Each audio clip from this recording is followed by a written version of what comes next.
Guys welcome to my channel Anwesha blog. তো আজকে এসে গেছি একটা মিনি ব্লগ নিয়ে। তো দেখতেই পাচ্ছ রেডি শেডি হয়ে গেছি। তো হয়ে গিয়ে চলে যাচ্ছি হচ্ছে আমার চণ্ডী মেলা। আমাদের শখের বাজারে চণ্ডী মেলা বসেছে, অনেকেই জানো। তো আমরা ওখানেই যাচ্ছি। প্রথমে বাসে উঠে পড়েছি, বাস থেকে নেমেও বাসে উঠে তারপর কিছুক্ষণ পর নেমে পড়েছি।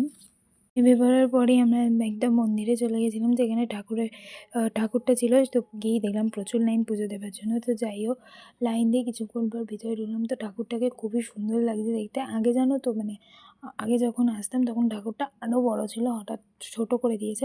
অনেক দিন ধরেই ঠাকুরটা ছোটো করছে, কিন্তু আগে আমি যখন ছোটোবেলায় গেছি তখন ঠাকুরটা আরও বড় ছিল। তো যাই হোক, খাইনি, তবে মেলায় বসবে, জিলিপির দোকান বসবে না এমন তো নয়, সবেরই অনেক দোকান বসে। তো মেলায় আমি সেরকম কিছু খাইনি, কয়েকটা জিনিস কিনেছি, তো তোমাদের সাথে শেয়ার করবো পুরোটাই।